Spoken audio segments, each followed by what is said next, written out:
Presque tous les jours depuis le début de la crise, le premier ministre du Nouveau-Brunswick, Blaine Higgs, et la médecin hygiéniste en chef de la province, la Dr Jennifer Russell, s'adressent à la population lors d'une mise à jour sur l'évolution de la COVID-19. C'est l'occasion pour les journalistes de poser des questions. Et puisque Blaine Higgs est le seul élu à participer à cette rencontre, aucun politicien ne peut répondre en français. Et hier après-midi, une journaliste de Radio-Canada en Gaspésie a posé par téléphone une question en français au premier ministre Higgs. Je vous invite à écouter l'échange. Est-ce que les ententes interprovinciales en matière de santé sont maintenues? Parce qu'il y a plusieurs Gaspésiens qui fréquentent l'hôpital de Campbellton. Il y a plusieurs ambulanciers de la Gaspésie qui vont systématiquement à l'hôpital de Campbellton en raison de la proximité géographique. Donc, est-ce que tout ça est maintenu? Est-ce que tu peux le répéter en anglais, s'il vous plaît? Bon, je vais faire de mon mieux. Je pensais que le Nouveau-Brunswick était une province bilingue. Alors, is the interprovincial agreement in the health sector are still... Pour poursuivre la discussion là-dessus, je joins à Caraquette l'éditorialiste de l'Acadie Nouvelle, François Gravel. Bonsoir, François. Bonsoir. Qu'est-ce que ça a été votre réaction quand vous avez entendu cet échange hier? Ce n'est pas surprenant. C'est comme ça que ça fonctionne au Nouveau-Brunswick, en particulier avec le gouvernement Higgs. Ça se passe en anglais, bien sûr. Et c'est un problème, et c'est un problème grave ces jours-ci, avec la crise qui se produit concernant la COVID-19. C'est important que les journalistes puissent poser leurs questions en français, pas pour leur faire plaisir à eux, pas pour me faire plaisir à moi, pas parce qu'ils ne parlent pas anglais non plus. Ils sont habitués à Fredericton de gérer en anglais leurs discussions avec le premier ministre. C'est important parce que ces conférences de presse-là sont diffusées et écoutées par un grand nombre de personnes, entre autres à RDI. Et les francophones doivent au minimum comprendre la question, les questions des journalistes pour mieux comprendre ensuite la réponse, même si celle-ci va venir en anglais. Les choses bougent rapidement. Ce qui était interdit hier peut être encore interdit aujourd'hui, mais ce qui est permis aujourd'hui peut ensuite devenir interdit demain. Les choses bougent beaucoup et c'est crucial de savoir qu'est-ce qui se dit, et pas seulement en anglais, pas seulement avec la traduction simultanée, pas seulement avec un premier ministre qui lit quelques bouts de phrases en français au cours d'une conférence de presse en anglais. Mais quel était le problème? Est-ce que c'est le fait qu'on n'ait pas d'interprète pour le premier ministre ou le fait qu'on n'a aucun élu qui prend le micro pour s'adresser aux francophones de la province? Et voilà, je pense que vous avez mis le doigt dessus. L'enjeu n'est même pas ici l'unilinguisme du premier ministre Higgs. On le sait qu'il ne parle pas français et ça fait longtemps que c'est comme ça. Le problème ici, c'est le refus du gouvernement de nommer un porte-parole pour pouvoir répondre aux questions en français ou à tout le moins pouvoir au moins dire la version française du discours que M. Higgs va dire ensuite en anglais.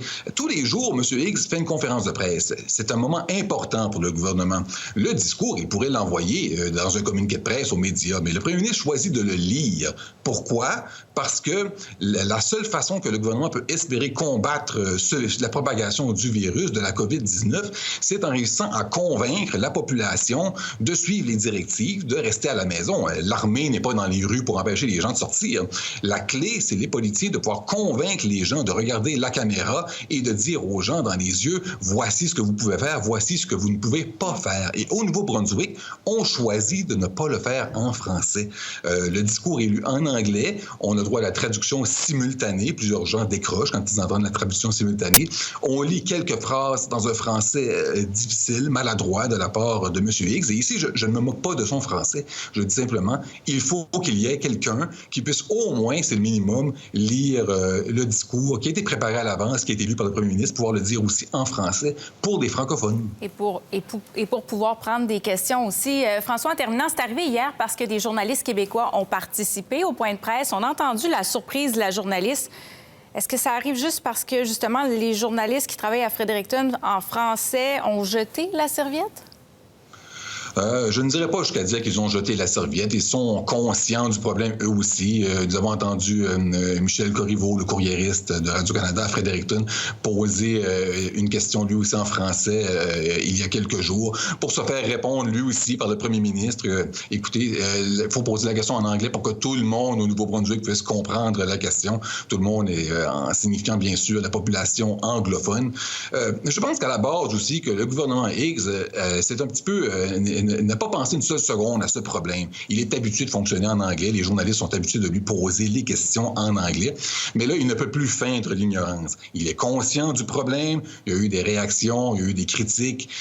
Il sait que le message ne se rend pas aussi bien auprès des francophones qu'il se rend auprès des anglophones. Alors, à ce moment-ci, c'est inacceptable qu'il n'y ait pas de changement qu'il y ait lieu. C'est inacceptable qu'il n'y ait pas un porte-parole, que ce soit un ministre bilingue comme Dominic Cardy ou un sous-ministre acadien ou une personnalité crédible comme, je ne sais pas, le maire d'Edmundston, Cyril Simard. C'est inacceptable qu'il n'y ait pas un francophone à la table pour livrer une partie du message, pour répondre aux questions en français. Bref, pour qu'on puisse entendre, nous, Acadiens francophones, des décisions qui sont extrêmement importantes. Et si on parle de questions de vie ou de mort avec ce virus-là, ce n'est pas juste un luxe d'entendre le premier ministre parler dans une langue. C'est une question de vie ou de mort. Et présentement, au gouvernement du Nouveau-Brunswick, on a fait le choix, la décision, c'est un choix de le faire seulement en anglais avec la traduction simultanée pour les autres. En tout cas, il n'y avait pas de changement cet après-midi. On verra si le gouvernement va rajuster le tir au cours des prochains jours. Merci beaucoup, François, d'avoir été avec nous ce soir.